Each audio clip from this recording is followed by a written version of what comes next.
If you have been making Ofeakwu the same way every time, then you might want to give this version a try. I know we all have our favorite ways of making it, but this method gives it such a rich homemade taste that you will definitely want to make it again. Took you like a shot, thought that I could chase you with a cold evening. Let a couple. Hey my loves, welcome back to my kitchen. Before we get started, let's take a quick look at all the ingredients we'll be using for this delicious recipe. First, we have our fresh tomatoes, properly washed and chopped. For protein, I'm using chicken and beef. Next is our natural banga spice, which we also have fresh ginger and garlic in there. I have dry fish that has been properly washed and deboned, sliced onions, fresh red and yellow pepper, more, and the stockfish. I'm making use of the ear parts. For the seasonings, I'm keeping it simple with just beni and onga. Trust me, these two are absolutely game changers when it comes to making banga stew. Next is tomato paste. I'm making use of this Gino brand. To season the meat, I will be using thyme and rosemary. These are two herbs I always use because they give the meat a delicious aroma and amazing flavor. Next is our palm fruit. I actually cooked the palm fruit the night before and I highly recommend doing the same, so by next morning it becomes more softer and easier to work with. All you need to do is to warm it up, pound it, and it is ready to use. It makes the whole process so much easier. We will be making use of pumpkin leaves, also known as ugu leaves. And finally, some fresh scent leaves. Now, let's start cooking. Start by adding the meat to a pot. Season it with some seasoning cubes. Thyme, rosemary powder, curry powder. Sorry, I didn't show you guys this earlier. Then I added some salt and some fresh pepper.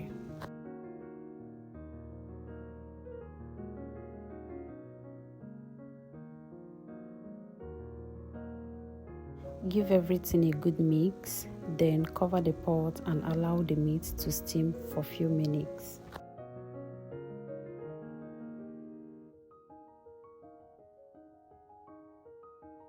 A few minutes later, the meat has steamed nicely. I added enough water to cook the meat until tender. Cover the pot and continue cooking. Next, I pounded the cooked palm fruit and extracted the palm fruit juice. Now, let's go back to the meat. As you can see, it is perfectly cooked. I added the pomo, cover the pot and allow it to cook for a few more minutes. While that is cooking, let's prepare our vegetables. Before slicing my vegetables, I always wash them thoroughly with salt. This is a method I learned from my mom and I've been doing this ever since then. The salt helps to remove dirt, sand, and any impurities from the ugu leaves, leaving them extra clean. After adding the salt, I wash the leaves about 3 times. I follow the same process for the scent leaves as well. If this is your first time here, I want to especially thank you for clicking to watch my videos, and please do not make it your last. Do well to subscribe and support your girl, okay? Once they are properly washed, I go ahead and slice them into small pieces. I also finely slice the scent leaves.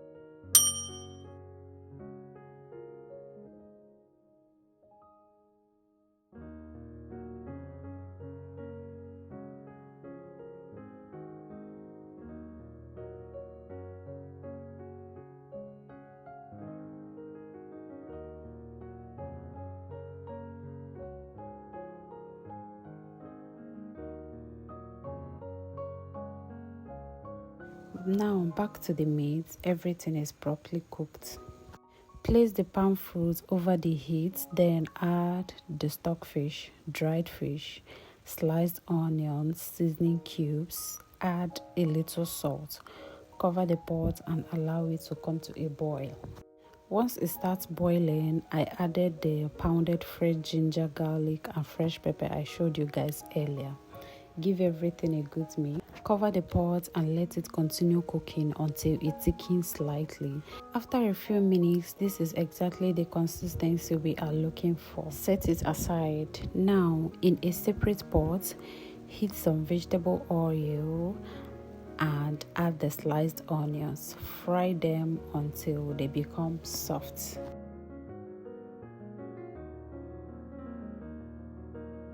Next, add the tomato paste and fry it very well. This step is very important because it removes the sour taste from the tomatoes and gives your stew a richer flavor.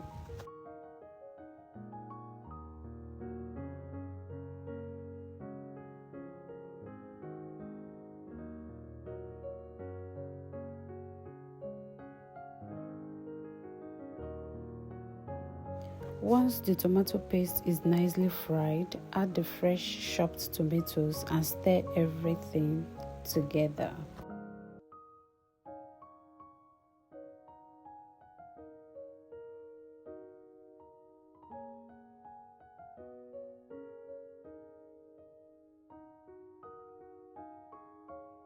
Cover the pot and allow the tomatoes fry until they are well fried. A few minutes later, the tomatoes are perfectly fried. Give everything a good stir, then carefully pour in the cooked banga stew.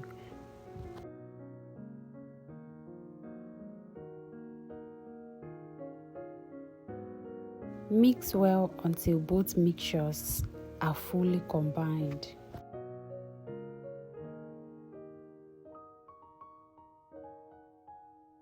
Next, add the cooked meat.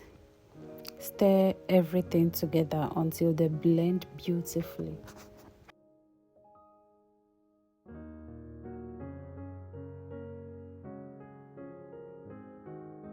Now add crayfish.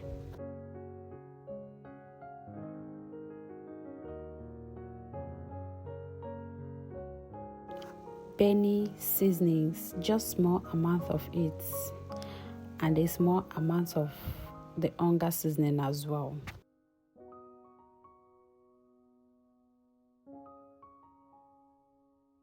Stir well, then cover the pot and allow everything to cook together.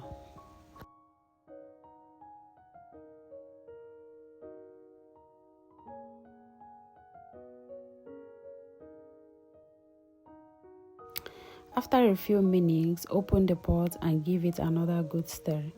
At this point, the stew is almost ready. So I added the scent leaves first. Cover the pot for a few minutes to allow the leaves to release their wonderful aroma.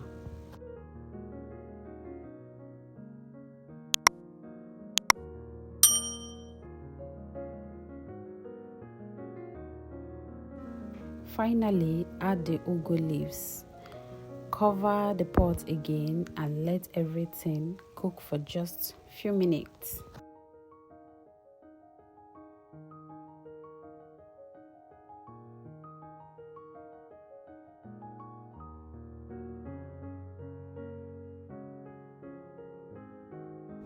Finally, give it one last stir, and just like that, our delicious banga stew is ready. Just look at how rich, colorful and absolutely mouth-watering this looks. I wish you could perceive the aroma through the screen. If you have never tried making banga stew this way, I highly recommend you give it a try, and I'm sure you will love it. Please, if you have watched to this point, don't forget to like this video and subscribe to my channel. It really helps YouTube recommend my videos to more people. Thank you so much for watching, and I will see you in my next video. Bye.